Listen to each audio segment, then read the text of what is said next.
I get a little closer for it. There's Deanna. Okay, so for this month, we've been meeting together with what we're calling the Breakthrough Mastermind on what do you need in your business to break through. And the topic of conversation has been 36 Touch, refining 36 Touch, learning and applying 36 Touch. And so I've invited Jeremy Dobbs and Britt Payne of the Global Homes Group and investors in our market center to join us and talk about what they do because they do probably more than 36 touches. And they do it really well. And we just want to hear from them. Like, what are they doing and what can we apply to our business? So thank you guys for joining us today. Yeah, thank you for having us. Yeah. First of all, we're going to go over what we did pre-COVID because we're still revamping our post-COVID. Gotcha. 36 touch plus, we call it 36 plus touch program. Because what we used to do is, I'm just going to go into what we did. Y'all know what a typical 36 touch is supposed to be, right, Katie? Yeah, we've talked through kind of the basics of like the layout. Yeah. Emails, mail outs, whatever, 2 client events, 4 promotional items, whatever. Mm-hmm. Anyway, ours was a little different. We did an email every week, and it was called What's Happening Around Town. It was just events that were happening, like when we had a lot of events. Yeah. Like concerts, art festivals, ball games at Alabama or whatever. That was in the email, and that got more of an open rate than anything else we did. Yeah. And then we also we were doing at least 2 client events last year. We did 2 big ones. We did a movie night. And then we did a tailgate around an Alabama football game, away football game, where we had blow-ups for the kids. We had barbecue truck, ice cream truck, everything came out there. Big screen for the ball game, all that. We had all that ice cream. I said that. Yep. Then we had a movie night where we premiered last year. Toy Story 4 last year, the night before it came out in theaters. And we had free popcorn and drinks for everybody, and we had 350 people come to that one. And 374. 374 is what it seated. Yeah. It was 360 something that we had there. And then our tailgate event, we had 150 people there or so. So it was pretty good for that one too. And then around those 2 client events, you had like 4 or 5 emails that went out to invite, checking a reminder email, checking in, thanking them for coming, that sort of thing. And then there was phone calls around it too. Like we would have phone call inviting people to it. We would have a phone call reminding them to sign up if they haven't. And then after the event, our agents were supposed to either thank them for coming or call them and tell them we missed them. And we actually got more business from the people that didn't show up than we do from people that do show up most of the time. It's crazy. It's crazy that way. This year, we were adding more client events, and we were in the process of that when all this went down. We're in a university town, so we had what we call a VIP client events, like for like 20, 25 people. We did the Alabama-Auburn basketball game in January. We were doing the Alabama-Auburn softball game where we're going to have 100 people there or more. You can still go just to the field. Yeah. No one there. No one there. Baseball game. That was going to be an April event. We were going to have Full Moon cater it for us and everything. A barbecue place cater it for us. Y'all have one there now. Yeah. Mm-hmm. Cater that for us. They cater most of our events. Then we were going to have a bolero, which is a bowling. They call it a bowling alley like Top Golf. It's like that kind of a bowling alley. We were going to have an event there that was already scheduled and planned, and it got COVID out. Yep. So, not rained out, it got COVID out. So we were implementing more of those kind of events this year to get in front of our people and to be able to come from contribution and call them and talk to them. So we're in the process of figuring out now what's the best step to take since we can't have those events as much anymore. We've heard there's virtual things we've been looking into some virtual things like that, but haven't came to any conclusions yet. Yeah, we actually have a strategic planning meeting tomorrow from 9 to 2 to try to take some time, plan through what next year is going to look like, and revamp this moving forward, because COVID really did blow up pretty much. I mean, even the weekly email, what's happening around town, when nothing's There's happening. no events. There's no events. It's hard to send out anything. The every other month, the only thing he kind of didn't touch on was the every other month newsletter. So mailouts can be pretty expensive, postage and printing letters and pictures, and especially if it's shiny, glossy, pretty, something that you're proud of. And so our database got pretty big, so we cut it to 6 mailouts a year. So we just did every other month. And like Jeremy said, the 2 client events, the phone calls, emails, and text around that, man, was fantastic. And Jeremy's right. It's pretty funny. Like, a lot of people are like, man, I just can't put on an event that big. Let's talk about that a little bit. Let's talk around that and questions. They'll be coming back. Those things will be coming back. And there may be some ways to do some smaller events. And honestly, guys, about 30% of the people you invite show up. Maybe a little less than that, honestly. Our movie night gets big attendance. Other than that, none of them do. Yeah, but 360 people, and we're inviting over 2,500. So, I mean, that's a little more than 10% that's actually coming to it. So just think about that. And like Jeremy said, he's right. The people that come, we very rarely get a lot of referrals from. It's the people that don't come. And, but you know what that's all about? It's reaching out and touching them. And it gives you a reason to reach out and touch them and come from contribution. Invite them to the client event with a phone call. Text them with a reminder follow-up. They're also getting an email invite, an email follow-up reminder. And then I tell you where we really, after the first year of doing it, we didn't do this. And second year on, we've started to do this. A follow-up. So we send an email thank you, whether they came or not. Everybody gets an email thank you. Thank you so much for participating in our event. Even if they didn't come, it's another touch, and it's another branding reminder of who you are and that you're in real estate and keeping you top of mind. And then many of the people that, send you referrals, that's a good reason to reach back out and touch them. Hey, thank you so much for the referral. I followed up with Jane, and I'm meeting with her on Sunday. Thank you so much for trusting me with your friend or your coworker, what have you. And people think client events cost a lot of money. They don't, if you do it right. You get sponsors, and they help you pay for the majority of it. I think the first year we did a movie, it would have cost us $5,000, and it wound up costing us $400. So think about that. And we got more than one referral out of it. We got one more.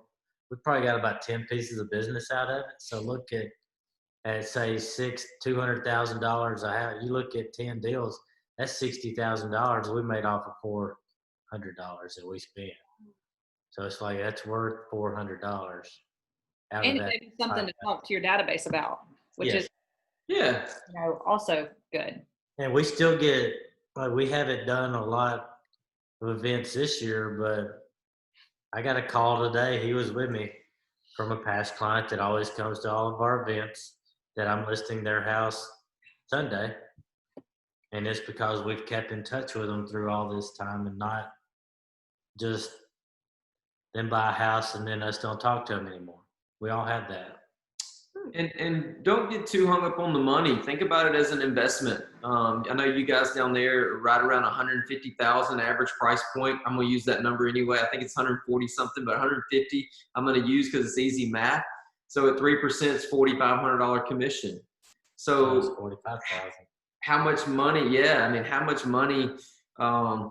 If you had 200 people, or let's just say 100 people show up for a client event, and a couple of those people needed to buy, sell. A couple of those family members or friends needed to buy, sell. Let's say 10% gave you a referral, which would be pretty strong. But let's just say 10%. That's 10 people. So that'd be $45,000. And in income on a $4,500 investment. So if I was to say, hey, give me $4,500 and I'll write you a check for $45,000, how many of us would do that? I would, right? It's not going to cost you that. But it's not going to cost you that much. Call your title company. Call the home inspector you use a lot. Call lenders that you use a good bit. And just think about it. I mean, and put their names on the sign. Put their logos on the email. Insurance. Brand them too. Mm-hmm. And, you know, if you put together a handful of people, five vendors at $500 a piece, that's $2,500. You throw a heck of a party for $2,500. And have a lot of fun and show some appreciation. Also, if you run across something we've learned over the years, go to your favorite restaurant. How many of you have a restaurant you eat at once a week? Like, you got to get your fix. I do. I got 2 or 3 of them that I go to every week. Think about those guys. Those guys may not can afford to do $500 donation to your client party. What they can do is a giveaway, though. Mm-hmm. And it's fun to give stuff away. They might be willing to do a $25 gift card with a free shirt and a cup. And you could give that away, do a little drawing and do a giveaway. So we always do some little things like that too, $25 to $50 gift card giveaways or drawings. And that always goes over really well. People are so excited about a free t-shirt and a gift card. So, well, you guys have done something cool this past 2 weeks where y'all have fed the teachers at your local schools. Yes, so we couldn't have so many people come to us, so we decided to go to them. And we were able to partner with 8 schools through our agents. And so what we did there, and the logistics of that, was basically we called Chick-fil-A. Almost everybody loves Chick-fil-A. Chicken minis, chicken biscuits, yogurt parfaits were our main menu items. And several agents, we just said, who all has a connection at a school and they would like to promote that school or to give back to that school. And so, man, several of our agents were like, oh, man, I'd love to do ACA. I'd love to do Westwood. I'd love to do Sipsey Valley. And everybody had a school, you know. And so we just said, hey, do you know somebody at that school? Yeah, I can talk. Okay. Will you call them and reach out and just say, I would like to provide breakfast for your teachers one morning.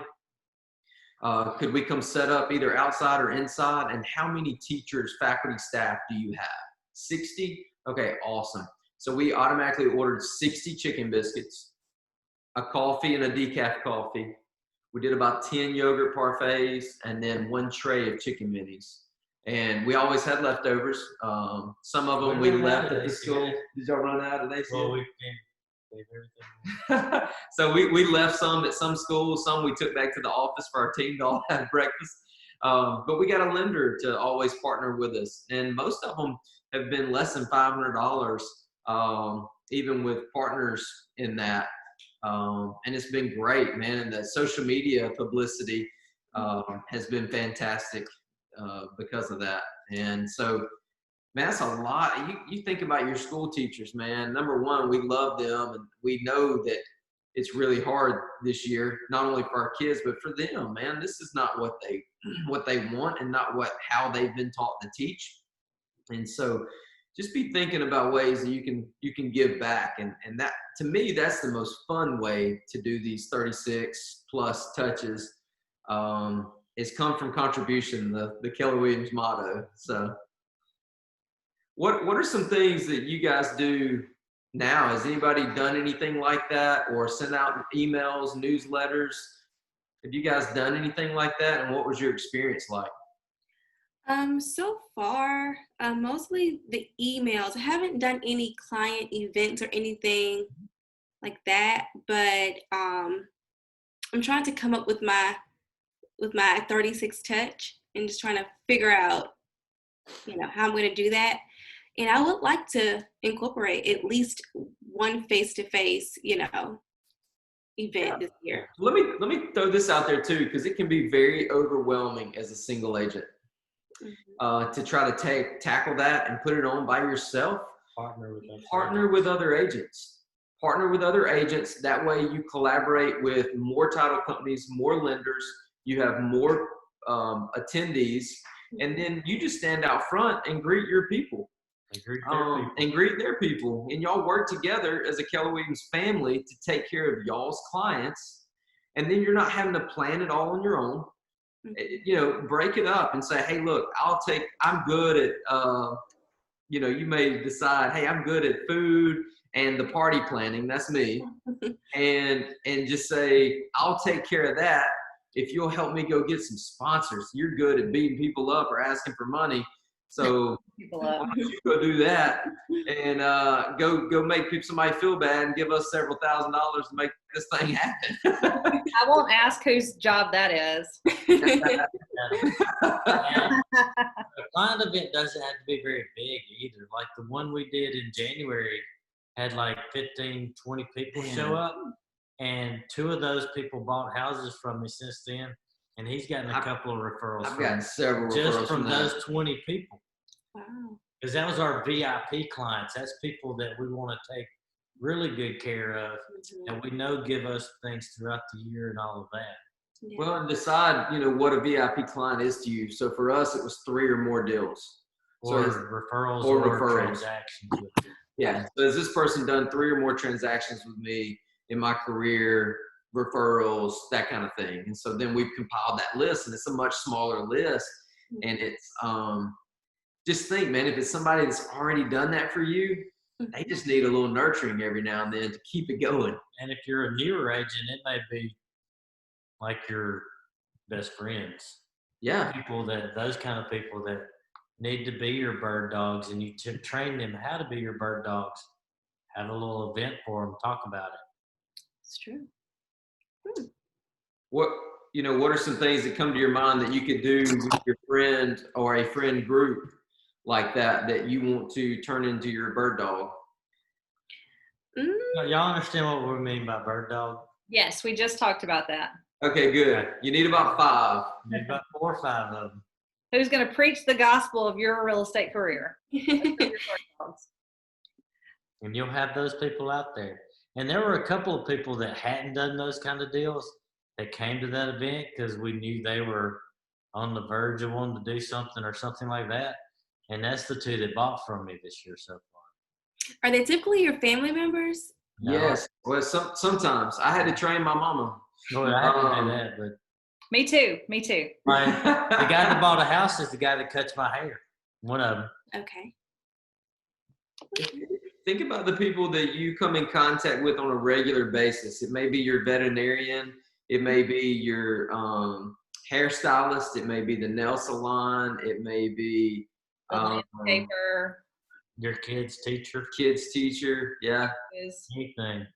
Any kind of extracurricular activities, a sporting event coach. I've gotten 3 or 4. I've gotten 4 deals from my softball team this year. I've done 3, and I gave one to an agent on our team because they wanted a female. The referral wanted a female, so I gave that to them. So all those things are that's your sphere. Gotcha.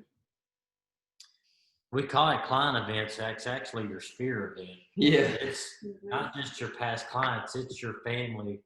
It's your friends. It's all those type of people you invite to things too. And those are so fun, man, because they're already people that you know. And so it's not a cold call. It's not uncomfortable. It's easy. They walk in the room and it's like you have some current event probably. Think about this. Who in your life, when you pick up the phone and call them, you already have a question for them about a current life event. Gotcha. Hey, last time we talked, your job wasn't going so well. Have things turned around? Hey, last time we talked, you had just went to your pregnancy checkup and your 18 weeks. Did we find out the gender? Can I help you throw a gender reveal party? Last time we talked, your dad wasn't feeling well. How's your dad doing now? Has his symptoms gotten better? Has he recovered from his surgery? Think about those people And so for me, like, and that's what Jeremy was talking about, the basketball game we did late last year was awesome because it was January this year. I sat down with him. He's a really good friend of mine that I used to work with, and we talk about once a month anyway. And so I just was like, hey, man, how are things going at the pool store where I used to work? Oh, man, you know, and he just rattled off about that. And in return, he was automatically, what he asked me? How's real estate? How's real estate? Man, it's fantastic. It's great, you know. He said, well, and so in return, he has a couple of rental houses. So he segued me into real estate, and I segued into, how's your rental properties going? You got any that are really close to depreciating all the way? He's had rental properties for a while. If you need to unload any, now's the time, because the price is the highest it's ever been, highest we've ever seen. You know it's going to pop at some point. Let's get rid of a couple of those rental properties. You know, I hadn't really thought about that, but I do have one that I got a guy moving out in a month or so. Probably got to clean it up and think about selling it. Send me what that would sell for. Okay, be glad to. So guess what? I sold his house. He put in a good word for my old boss that I worked with, sold her house. He sent me a referral for a guy that used to work in the pool store that he said, man, you'll get along with him great. You ought to call him. He works for UPS. He bought a house. He bought a river house. His wife got an itch and wanted to buy a river house. So he has sent me 4 deals this year that have actually closed, and he sent me a couple of other ones that one I'm going to list sometime soon. And there's been a couple of other ones he's just kind of said, hey, you might want to be aware of this. The other day I was talking, we were on my monthly checkup call. Just, how you doing, man? I got this idea I want to run by you, and I needed something for a pool contact. And he said, hey, by the way, I am Barrett, a guy that is an old pool customer. You probably remember him. I said, oh yeah, he's a police officer down at UA. And he said, yeah. And he said, hey man, he bought a piece of land. They're going to build a house. You probably want to call him. He's got a house to sell. I said, thank you so much. Do you happen to have his cell phone number? Yeah, I do. I'll send it right over. And so I was able to call him, and I've got an appointment with him. He needed some help with some contacts. So I gave him some contacts, and he's like, man, thank you so much for calling me. And he said, I'll definitely use you. Just stay in touch with me, and I'll probably want to list in about 2 to 3 months. It's a $300,000 house. Awesome. That's why it's so important to nurture your relationships and actually talk to people instead of just like, you know, doing a gimmick or a slogan. You're calling and connecting with people, because that's when it starts pouring in. It's going to start, you know, those nurtures are going to start coming to you through referrals. And some people don't want to talk to you on the phone, even your friends like that. Text them. Check in through text. That's it true. works just as well too. Sometimes. Carrier pigeon, however they like to talk, just talk to them and connect with them. Like to email you. Yeah. Like, I don't like to check email. That's all they want to do. So that's what you have to do with them. What are some things you guys that are on the call? What are some things that you like to do? What are some things that you do on a regular basis, whether you invite anybody or not, that you could invite somebody to? What are some things? I guess pre-COVID, I would always like to Yep. to like go eat or go have a drink on the weekends or something like that. And that's something that I can do. Oh yeah. Yeah. How about going to get nails done? Anybody on this get their nails done? Yep. Wouldn't it be a lot more fun if you invited a girlfriend? That's true. Or maybe 2, 3. Incorporate lunch into that. Hey, I was just thinking, I got this nail appointment at 2:00. What if we go grab lunch around 12:30 tomorrow, and then head over to the nail salon and I'll get our nails done? Do you think real estate is going to come up at some point? Yeah. And do you think if you maybe paid for the nail part, they might send you a referral, or you be their best friend? Oh yeah. I mean, and that's fun. That's a fun way. That's a small way to do it.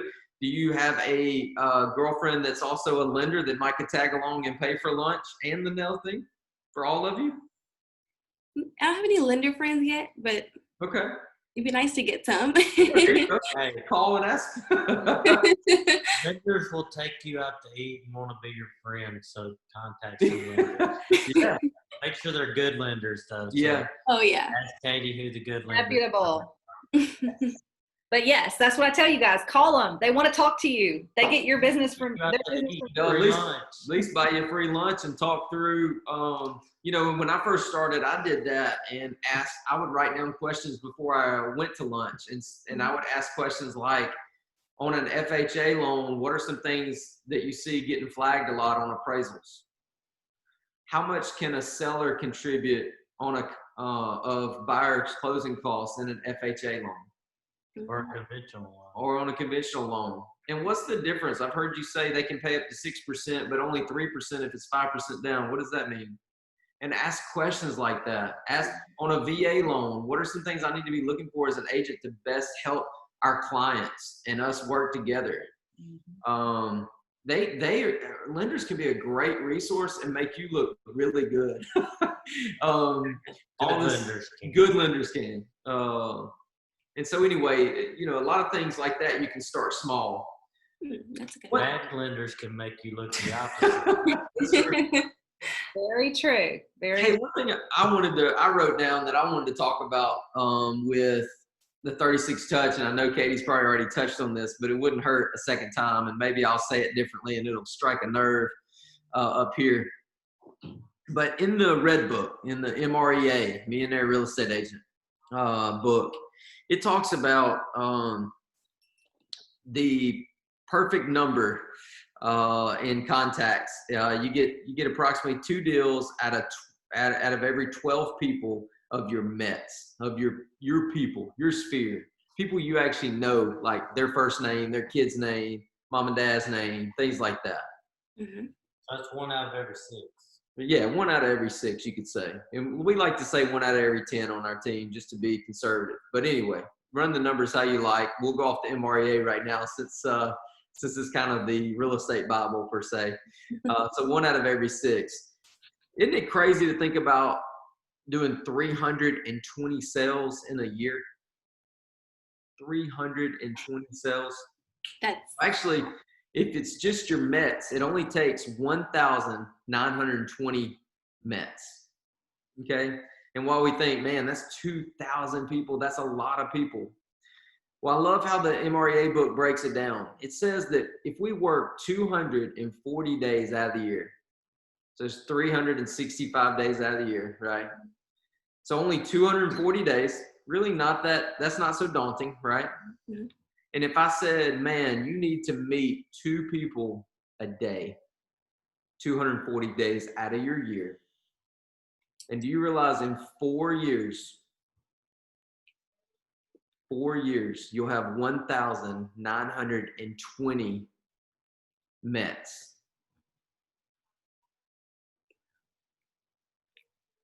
wow.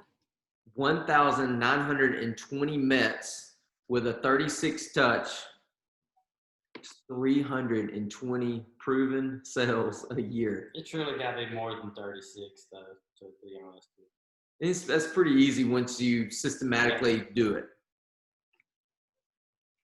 Is that not mind-blowing? Like, think about people, you know, people say it takes 10 years to be a professional in something.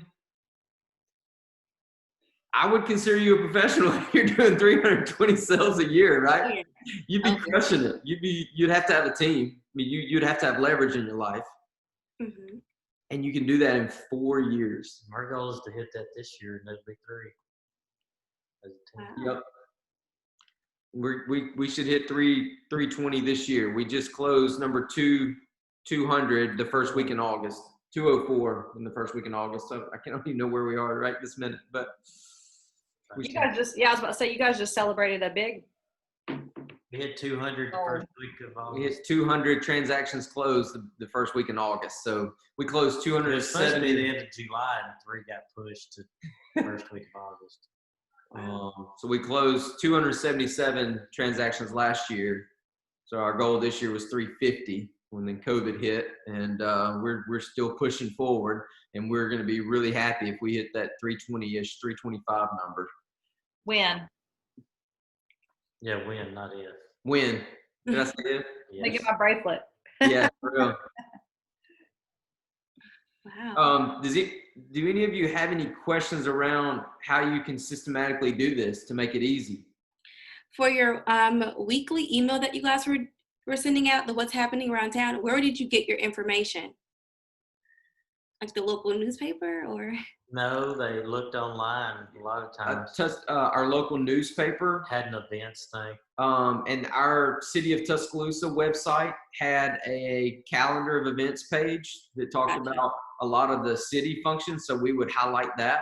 We also have a local amphitheater, and so when that was Concerts. big, we always had some kind of concert twice a month going on there, so that was pretty easy to send out. And then we do all the University of Alabama athletic schedules to put some of that stuff on. We went to rolltide.com, pulled Softball, baseball, basketball. whatever season it was, just pull up your calendar and you can snag the events off there. You can save those things as bookmarks on your computer, those couple of sites that you kind of grab stuff from.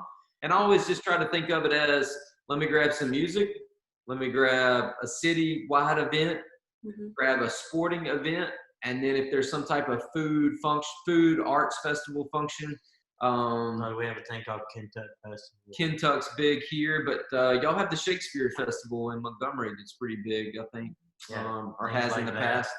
So I know Montgomery Tourism has a website. I know East Chase a lot of times has farmers market things going on. The The Sweet Creek Farmers Market thing is a good one. Perfect. has something going on.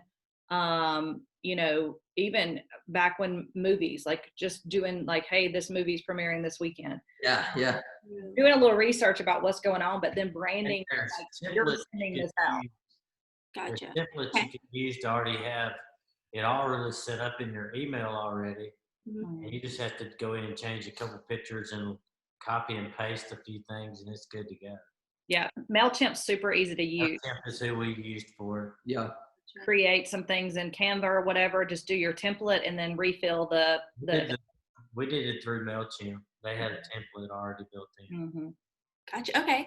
And for your newsletter every other month, what type of information would you mail them? All about us. Okay. All of our sales, all of our listings, all of our sales for the So what's going on with your What's team? going around. Team. It had a little bitty article that nobody read that we didn't care about. It's all about branding, so don't Yeah. overthink it. That's the biggest. People paralyze themselves striving for perfection. Yeah. And it makes me cringe to say that because I'm the type that when I first started, I didn't want to do anything unless it was perfect.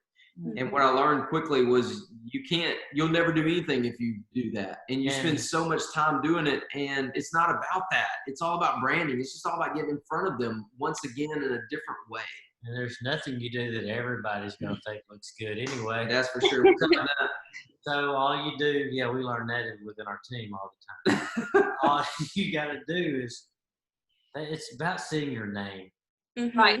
The goal, remember, is for them to open it, see Global Homes Group. Okay, leave it on the counter, throw it in the trash. That email, I could care less if they open it or not.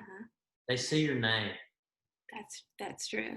The whole goal is They to open it. embed in the brain. Now, you don't want it to be ugly and not all kinds of grammar errors and all that.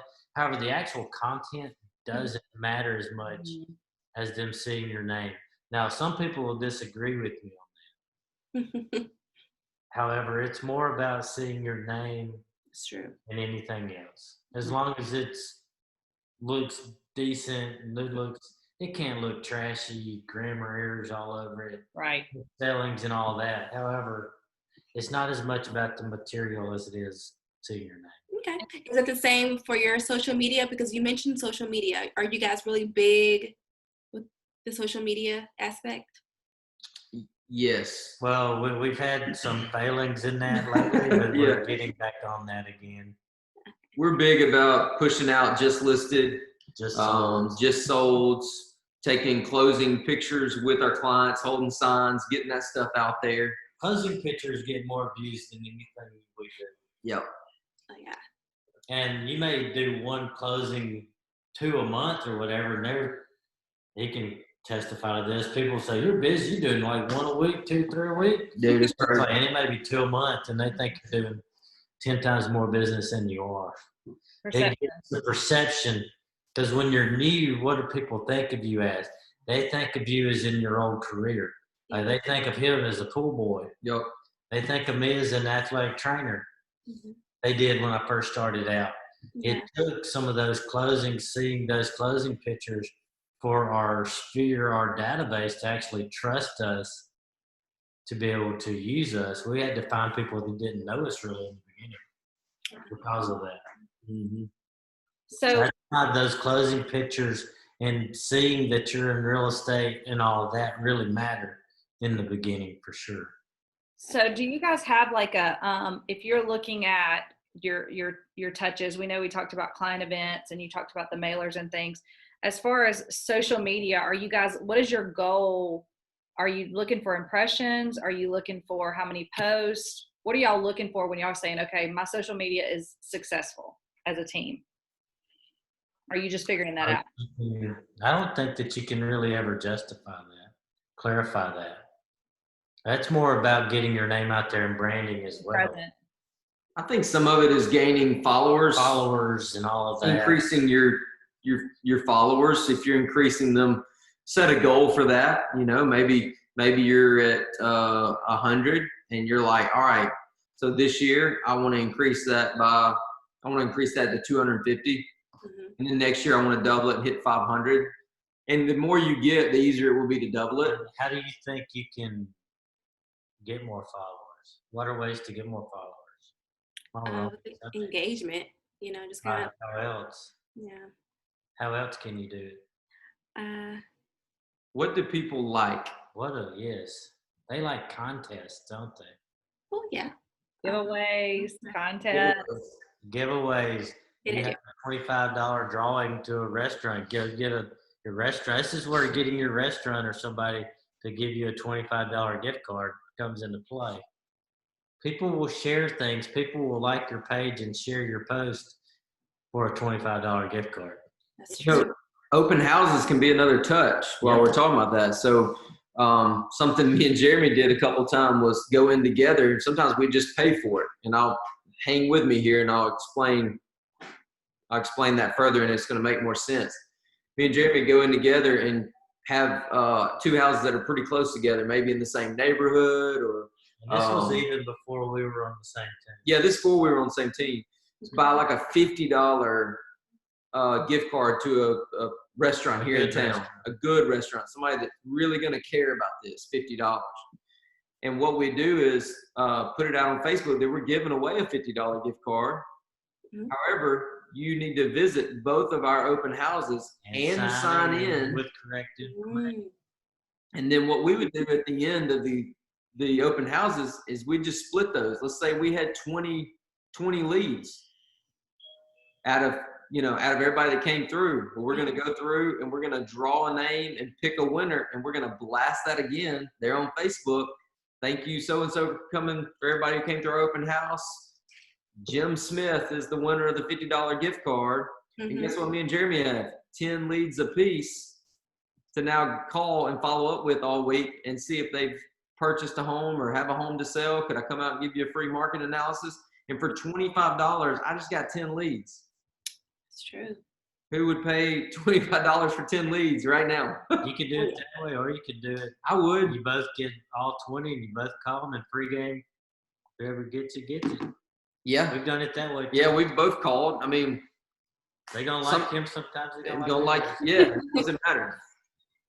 But if you, I was trying to think, is that $2.50 a lead? Am I right on that? Yeah. $2.50 a lead. I mean, golly, that's pretty good. It's pretty inexpensive. And they're at least interested in remodeling their house because they're out at open houses. They want to know what the neighbor's doing. If they're not going to buy and sell, they probably know somebody that's going to buy or sell. It just opens you up to. We're about to start we have the band, the Global Band. Mm-hmm. And it's been renamed by our people, the Global Mobile. So we're going to do a thing on a contest on Facebook. Whoever sees the Global Mobile out and about, if they take a picture of it, tag us in it, Ah, that nice. they get in for a drawing. We're about That's to do really one of those. So to put that more personal, order some magnets. Probably cost you less than $100. Throw some magnets on your car, or put a big sticker on your car. And if you see me around town or out showing a house, tag me. And I'm going to do a giveaway at the end of the week. Whoever tags me, I'm out around town showing houses, out at lunch. I'm all over town. Take a picture, tag me in it, and whoever tags me the most or whatever, gets a $25 gift card to Chicken Salad Chig. I don't know, wherever your favorite restaurant is. Hey, you could do the same thing with your listing signs. Oh yeah, there you go. Listing Perfect. directionals, everything. Anytime you see Go Global or Global Homes Group, tag us in your picture and you'll enter to win our monthly giveaway, whatever it is. Yep. Perfect. There's a team in Birmingham, they do a monthly giveaway. I think it is just like $25 to like a local something, and literally based on people liking things on their social media, they go, okay, well, you liked X amount of things, you're in the drawing. Mm. And that builds the content. It's what, $25 a month? I mean, that's pretty minimal. For one deal. So going back to I feel like 1,920 Mets was a little daunting for everyone.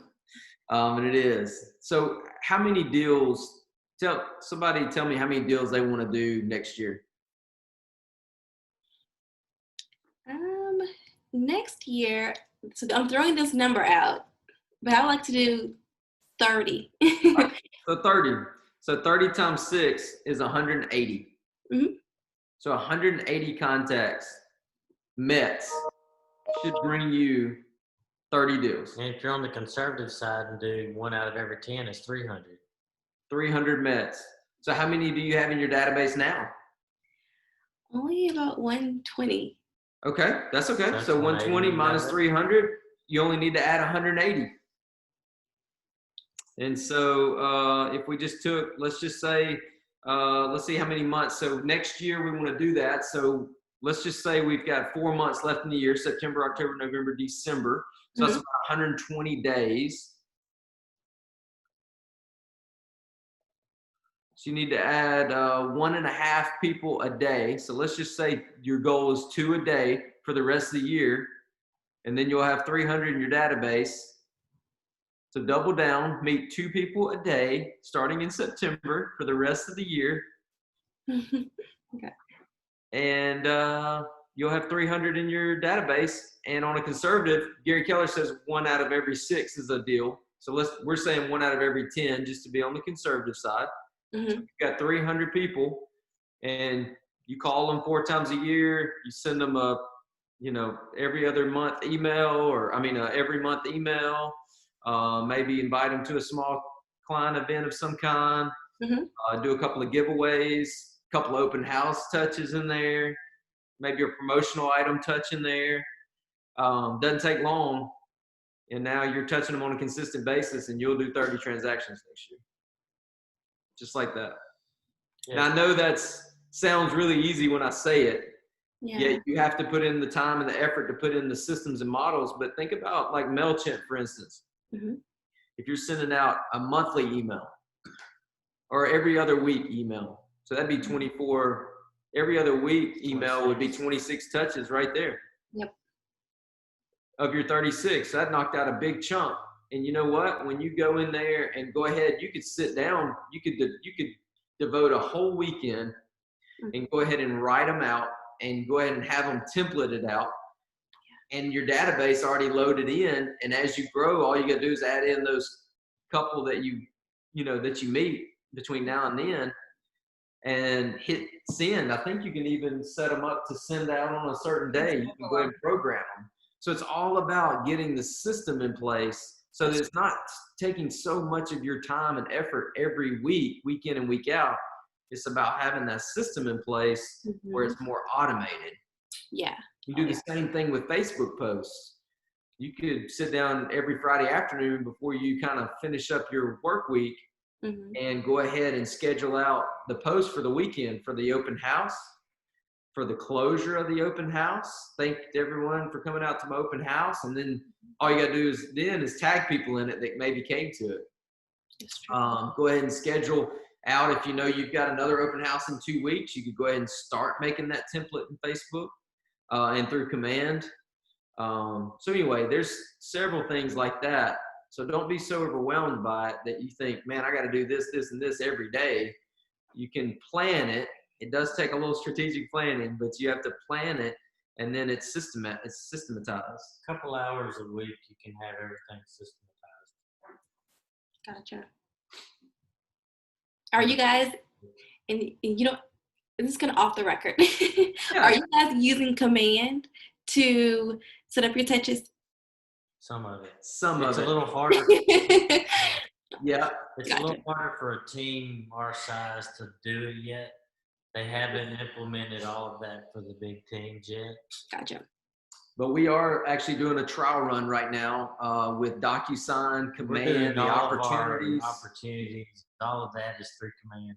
Gotcha. All of our transaction to close is through Command.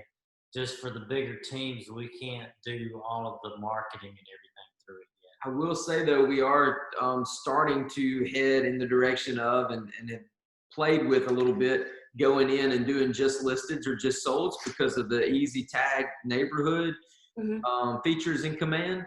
You can go in and put in the address, pull up the neighborhood, and do a mail out like that for about 50 to 60 cents, which is really nice and affordable. So we have played with that a little bit. Like our weekly email, we can't do in Command yet. Right. It's not. You probably can, though. So utilize that because it's awesome. You probably can. And there's a lot of good designs and things for people to pull and use. So you don't have to think of the marketing stuff. Just fill it, put it where you want it to go. And don't overthink that, man. That's my question, this is a little off topic. She said a minute ago, we asked how many transactions you want to do next year, and you said 30. So when do you need to start planning for next year? Like start implementing. Yesterday, like right now. What you do now is it takes 30 to 60, 90 days, probably 60 to 90 days for you to see anything from it. So we're basically at that point where what you do now is for next year. Yep. Gotcha.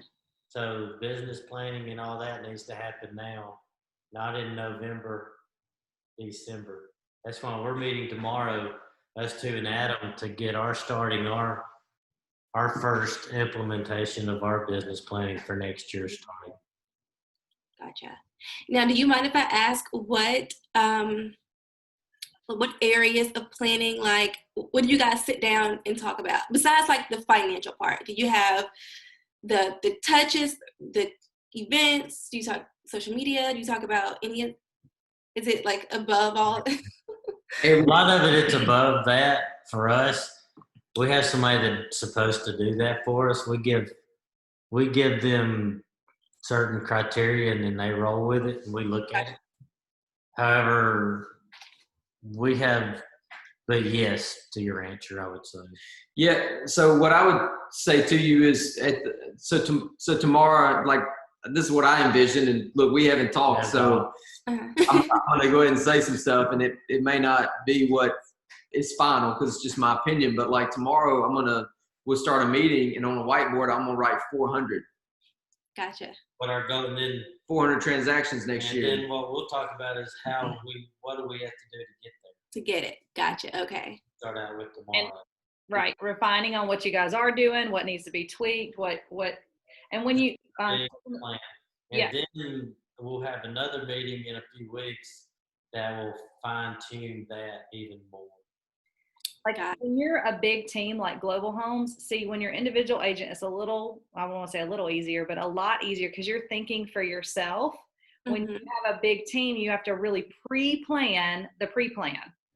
so Tomorrow is the pre-plan. Yeah.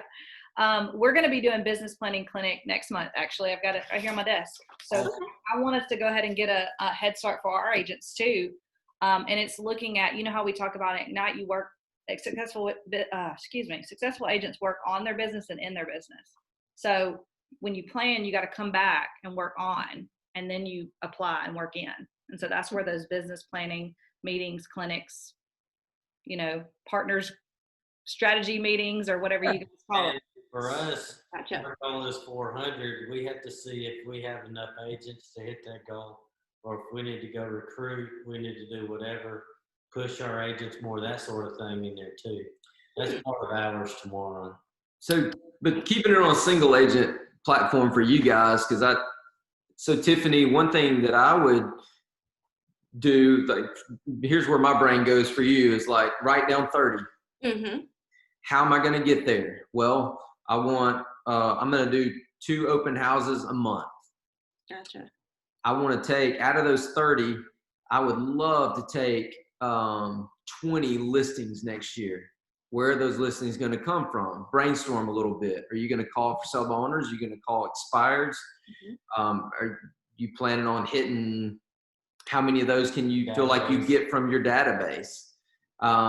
Think through those things and then write down, okay, so I am at 100 followers on my Facebook page. How many Facebook followers do I want to be at by the end of 2021? Okay, I want to be at 250. Okay, so, all right, so my open house posts, that's easy. My new listing posts, and then those competitions that I was talking about with the like and share. I can gain some followers that way. Like, just start writing all this down, and then what you're gonna big picture view, then you can say, oh man, all right, this is a lot. So, 'cause it'll be a lot of things, right? But then kind of refine what's most important to you and what are the most income producing activities. So adding to your database, adding to your Facebook followers, getting those listings are going to be very important. And so just put a star or highlight the things that, try to come up with 3 to 5 ideas for each bullet point. Gotcha. And pick your top one for each one of those. So what's your top idea for the social media increasing followers? What's your top idea for open houses? And you're going to commit to doing 2 a month. How many people do you want to add to your database next year so that it's not 30 next year, it's 40 in 2022?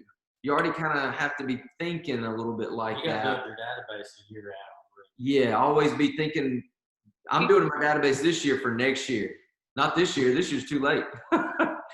That's why I was trying to say double. If your goal's 30 next year, double down now. Add that 180 so that you have 300 in place in January. You have a chance at hitting that 300 for next year. So my question is, do you get more business from listings or buyers? Not like right now. I'm talking about if you get more listings or you have more buyers, which one do you get more business from? Listings. Yes. That's right. 2 is the average. You get 2 buyers from every listing or 2 sign calls from every listing, at least. So, and it's free advertisement. What do people see? Your name out in yards. And the For lead a in buyer, signs. they don't see your name in the yard. Right. Hey, new cheer, you're off mute. Did you have something to add or a question to ask? I was, waiting. I've been getting several referrals of people who don't qualify to get their mortgages. What can I do to convert them? How can I help? For me, many times it's getting them with a good lender. I've got one right now, actually. I'm in the same boat with you. I actually sold his house and he is homeless. And during the time of selling his home, a couple of things showed up on his credit. Some things were filed, supposedly some bills he didn't pay, whatever. None of that's in my business. Yet now all of a sudden he cannot buy. Well, you know what his lender told him? Sorry, you're not qualified anymore. I said, well, did you ask him how he could help you? Yeah, but he said I just didn't qualify and I needed to clear that stuff up. Well, does that really help him? Lender. That's a bad lender. And so I said, look, do what now? I've turned into a credit repair realtor. They've been asking me those questions. Yeah, so that's, you need to get them though with a good lender, and you might, if you've got several, you want to have a couple of good lenders so that you can spread them out a little bit. But so for this guy, I just said, I called my lender and I said, listen, this guy makes really good money. He's made a couple of errors in the last couple of months on his credit. I've sold his home. He's homeless. I need somebody to pour into him, advise him, look at his credit, advise him on what to do and how we can turn him into a buyer ASAP. And so, you know what? She talked to him, called me back and said, hey, he's only about 20, 30 points. The fact that you sold his house, that's probably going to help him a little bit. There are 2 or 3 things he's got to get cleared up. I've told him exactly what to do. And as soon as he pays those off, the sooner the better. About 30 to 60 days after that, he'll be ready to go. His credit will bump up. And so then the only thing I have to do now as an agent is every now and then in my follow-up time is text him. Hey, were you able to pay those items off? Awesome. Good. So we've paid off your house now because we sold it. You've paid off those other things. Let's wait about 30 days. Let her repull, see if we're high enough. If we are, we'll jump right back out there and start looking again. Okay. Okay. Meanwhile, I told my potential clients that, and I've got them working on clearing up particular items that have impeded their mortgage process. And in the meanwhile, while they're working on it, and one of them has about 30 days to, see an improvement, and it's only a small bump up that they need. And a couple of others going to take about 60 days to do the process. Just one of them works on the road. We got to get back on to do it. So in the meanwhile, I'm continuing to send them lots of homes that fit the criteria that they're looking for constantly. And I want to be careful not to annoy them with doing that constantly, but I don't want to just sit back and not be front of mind for those 30, 60 days. So I'm continuing to send them drip. Is that a good thing? So let me touch on something. It was breaking up pretty bad, but I think I got the gist of it in most of your conversation. The worst thing you can do is pour a lot of time and energy into them. Your not quite now business and ignore future business. Right. They are your pipeline buyers and sellers, no doubt, and they will be. But that's why, and they need to be follow-up phone calls, but you don't need to spend a lot of time with them. It needs to be very intentional. Set the expectation when you call them. Hey, I was just calling to check on you. How you doing? Great. Awesome. Have you been able to take care and knock out any things that the lender told you to knock out? Yes, no, whatever. And then get off the phone. Like, don't spend a lot of time there because you're going to get burnt out and drugged down so fast, spending so much time with them on maybes. And not that they're not important, they're very important, and that's why they're in the follow-up queue, and that's why you're still touching them. But don't stop lead genning. Yeah. Keep lead genning, keep looking for future business, because if you spend a lot of time with them and you let them drag you down and burn you out, that's exactly what will happen. And you'll wish you never got in real estate, and then you're not fulfilling the reasons and the life by design. It'd be a life by default. So. Okay. And I understand. Now, the thing is, I'm sorry, Katie. I was just going to say, I'll add to that, Nuchir. There's three key criteria: ready, willing, and able, right? So we're working with everybody and getting them to that point, but we can't pour more into it. If they've got to do the fixing, and don't fall into the trap of being a credit repair person. Have great people. Don't be the guy, know the guy. So have great people. You have your experts that you can follow up with and do the follow up, but don't turn into, I've seen it happen so many times. I'm going to help everybody with credit repair. Allow the professional to do that, and you help them when they're ready, willing, and able. That's when you can start showing property. That's when you can start showing listings, because the market may be very different in 90 days. And you don't want to set that frustration of expectation by showing them homes now that they're not able to buy. That's for sure. Yeah. But I have them on an automatic drip. Is that a good thing? That's good. That's perfect.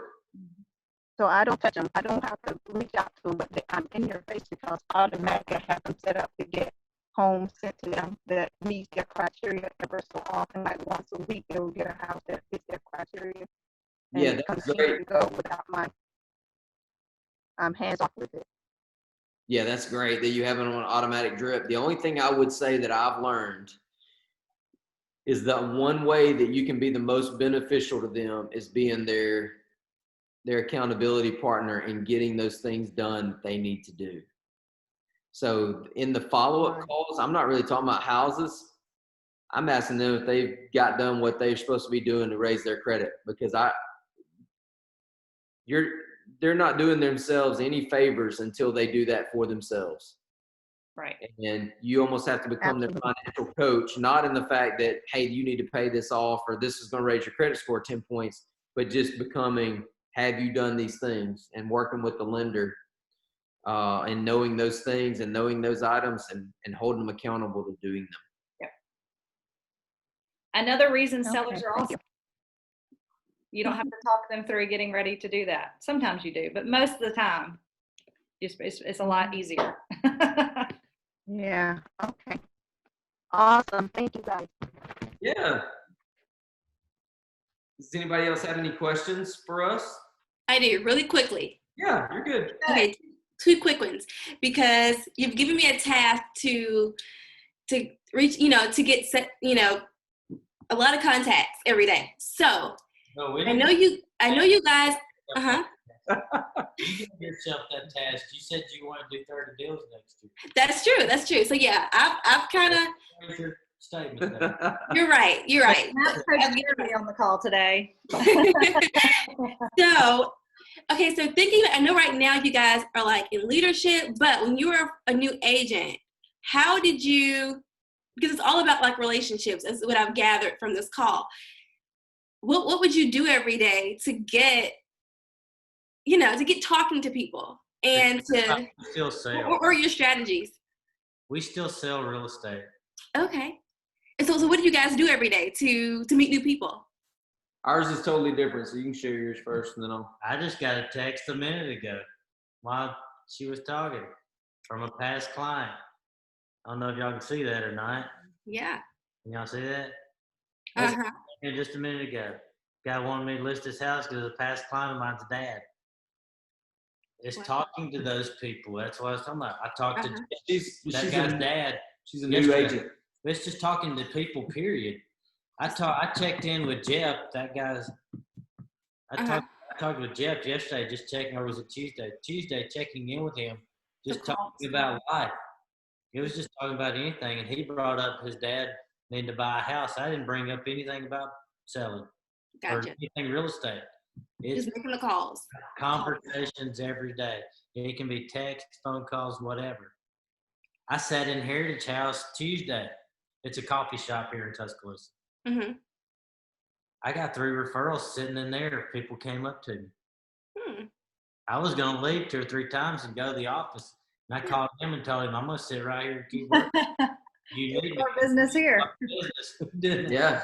Wow. Okay. To me, it goes back to, what do you love to do, Mm-hmm. and what things are you involved in? Is it church? Is it the gym? I get a lot of business from church. What are the things you're involved in, and what are the things you love to do naturally? Gotcha.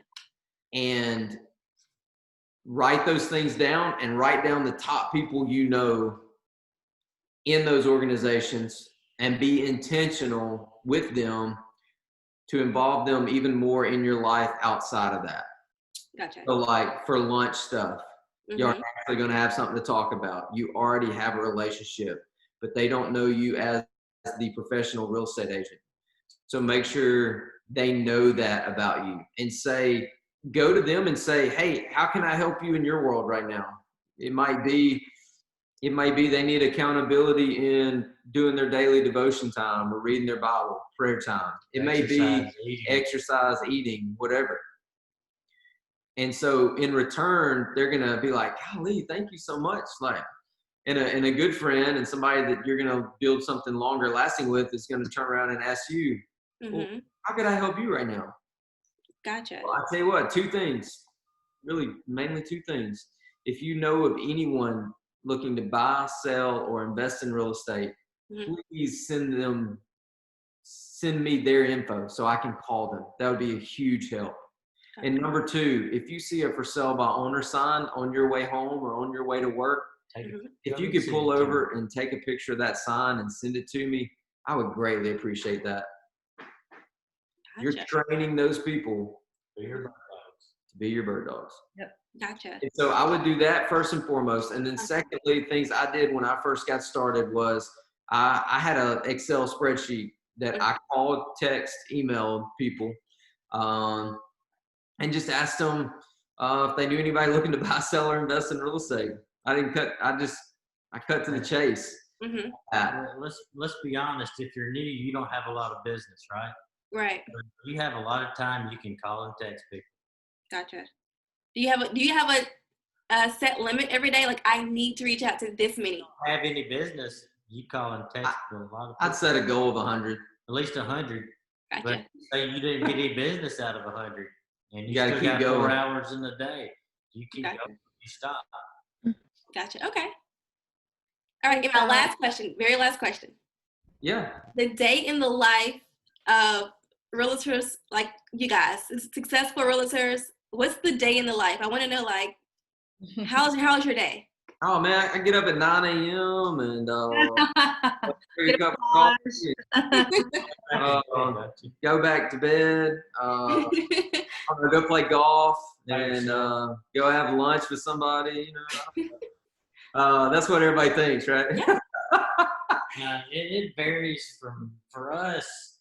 It varies from day to day, but for what a new real estate agent should do, Mm-hmm. lead generate. Okay.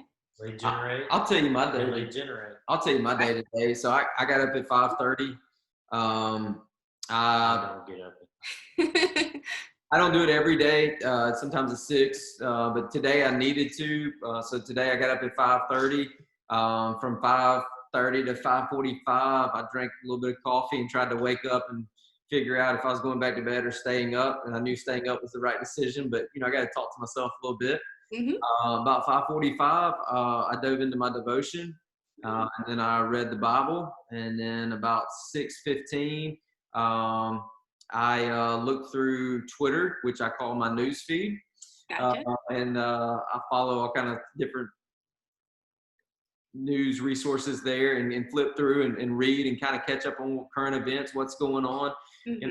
in our crazy world. And I looked at the weather because I like the weather, and I think hurricanes are fun. And I did that, and then I hopped on my bike around 6:30. I have a Peloton, and so I did my exercise from 6:30 to 7. We need to start holding me Yeah, and then at 7 a.m. I went downstairs and had a little family time, ate breakfast, got ready, and by 8 I was ready for my day.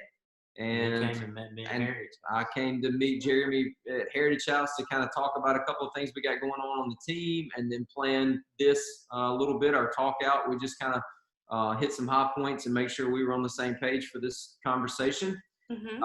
I have a 11:45 lunch with a client who has sent me 3 pieces of business in the last 2 years to further that relationship. You take those people out to eat. I'm taking him to lunch, man. He's been a great guy. He's in a great position at the University of Alabama. After that lunch, I will return. I've got a little gap in there for returning phone calls, text messages, and emails, because when I'm at that lunch, I'm at that lunch with that guy and giving him my full attention. Mm-hmm. And then I've got a coaching call at 2:30 to up my game and just kind of think through things and better me. And then I'm going to, right after that at 3:30, I will head to the office to have a buyer's presentation at 4 o'clock to present a buyer's presentation to a new buyer. Oh, awesome. And I know on our last I think it was business meeting when Adam joined us, he talked about like the daily 5 to thrive. And I think you're doing that. I don't know if you even know if you're doing it, but you talked about the devotion, family time, Peloton bike. So, okay, awesome. Yeah, it's all about your mental, your Yeah. physical, Emotional. spiritual, Mhm. And man, you've got to get in your business side, which in our business side, we lead gen, we follow up. We're going to script and role play. We're going to write, negotiate contracts. So if you'll write down those couple of things, make sure you're hitting your personal needs with the physical, emotional, spiritual, and then your business side, lead gen, lead follow up, script and role play, write and negotiate contracts. You do those things, you're going to be successful and you're going to feel fulfilled. I can promise you that. And see, like my day is a little different because I have kids in school. He's got one starting kindergarten, except for the fact that virtual, they're virtual. And it's not. Awesome. So I take my kids to school in the morning. I don't get up real early. I stay up real late. I do more things after people go to bed than I do early. Yes, he does. I'll get up at 6:50. Be out the door by 7:15. Take a shower, everything. No snooze. There you go. Then I went to Heritage House after I dropped kids off. We met him. I normally do some lead generating there. I do a lot of lead generating at like Heritage House now because if I go to my house, I can do it. So I like sitting there. I got 3 referrals sitting there Tuesday. I go into the office because there's people that need us in the office. There'll be time where we like one of us to be there sometime during the day. Yeah. A couple hours to answer questions for people. But after my lead generation, we came here to do this. I have a lunch meeting with a builder that I do a lot of business with at 12. And then I'm going to have some lead generation time, lead follow-up time at the house. And then I go get in Carline about 2:15, 2:30. And I pick up at like 3:15. However, while I'm sitting in Carline, I'm lead generating. Gotcha. Or doing this of some sort there. Texting people, calling people, whatever I have to do. And then I get them, my girls. Today we'll come back to the house. I'll do some stuff. I don't know what I'll do after that. And then I got softball practice tonight at 5:30. I coach softball team. And I come home. Awesome. Talking about lead generating though. Yeah. See, that was kind of like what, like I said, like what Adam said, like you get those 5 things in, and you guys are doing that even at the high level that you guys are at. You're still doing the basics, the fundamentals. I have a standing appointment at 2:30 to about 3:30 every day. It's an appointment. If people want to show houses during that time, I don't show them. I have an appointment. There's really no difference between it's all about running a team and being a single agent other than the items that can be leveraged. And so what I mean by that is, so my basic and fundamentals don't change. Even lead gen doesn't change, because even if I'm not the one going to show them the houses and somebody on my team's doing that, I'm the contact. Like, they know me and they have a relationship with me. And so I'm going to do the buyer's consultation to set the expectations, introduce them to an agent on my team. They're going to show them the houses, write the contract. I'm going to stay in touch with them. And so just your daily tasks may change a little, but the basics and the fundamentals never really change. Gotcha. The only things that change as you do more deals and your business grows into a bigger business are the daily tasks. Gotcha. And the things that can be leveraged. And you're working more with coaching and helping the other agents out more than you selling. We still sell. We'll do 40 to 50 each this year ourselves while we're doing all of this. We're trying to decrease that and give some of it to other people, but it's not all the way there yet. Gotcha. Awesome. All right. Any other questions? Question. I'm trying to figure out how to reach my young at church. I go to one of the largest churches in the city, and the big wheels of real estate are members at my church, and they pretty much, cover the congregation like a blanket. And I'm just starting out, and here's little me. How do I reach the people and join the thing, real estate options within the church. I don't know how to get it. I read those with the big wheels, but they still don't tell me anything. I'm like, good luck. And they still getting your money. Hey, new cheer, you're breaking up pretty bad. I could not understand any of that. I heard you say something. I don't know why. He can. I heard you say, I I heard you talk about church, and there are several real estate options within the church. I think you were saying maybe there are several real estate agents that go to church with you. Is that where we're headed? Yeah, the biggest real estate agents in the city are members of my church. Oh, wow. I mean, so they are the top, the Remax, and the I will tell you, the number one agent, single agent in Tuscaloosa, grew up in my church, and it took me a year to start getting business, and now I get all of it. mm-hmm. So don't let that detract And the thing is, you at all.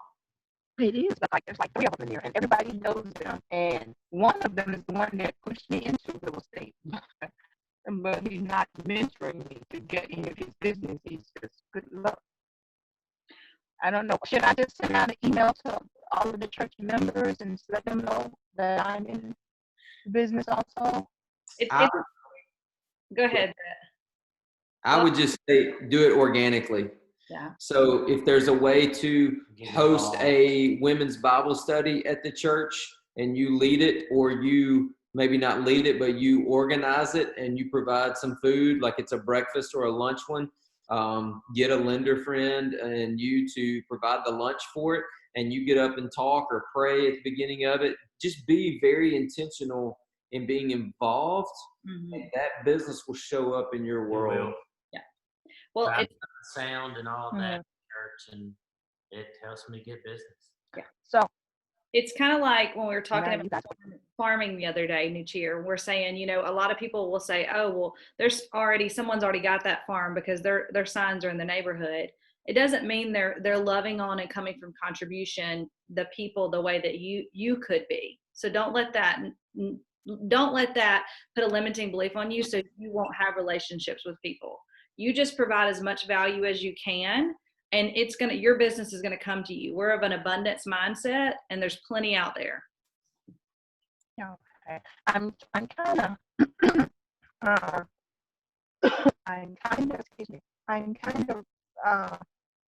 I don't know, kind of hesitant because I don't want to bring my business into my religious world of worship. I don't want to impose my business into my work. Don't talk about business. No. So don't talk about the business. The business will come to you organically. Asking you.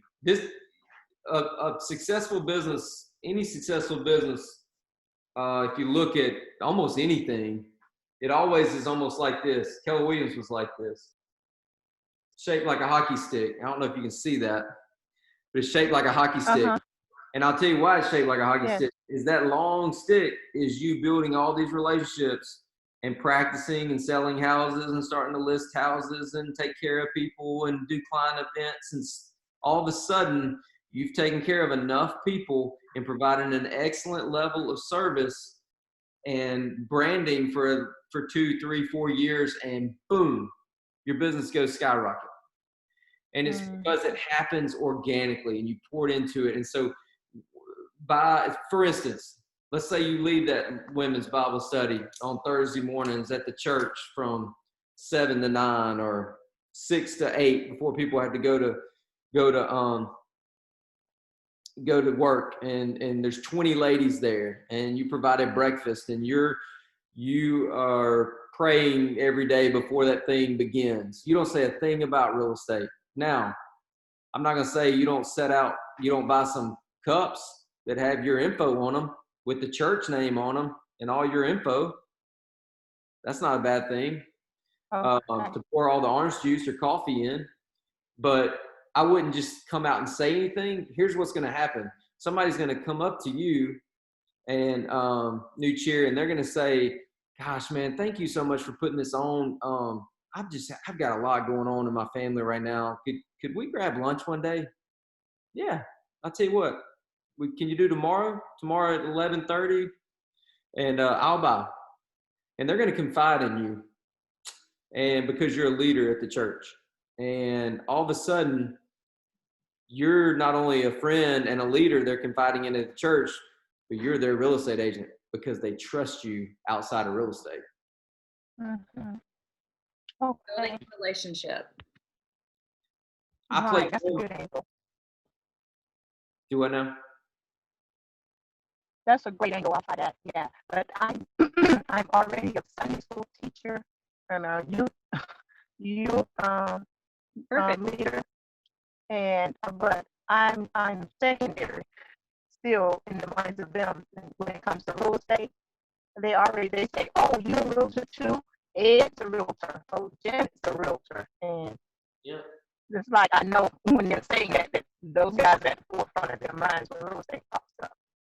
Yeah. How But long? like you say, if I nurture the relationship, you think I'll get if I nurture relationships and build them, and How then I'll become one of them. Right. How long have you been in real estate? Well, I just got in June. Hey, it's going to take Oh, a yeah. couple years, year or two. You have to solidify yourself, and it organic. It'll take a Organically, little take a while. year or two.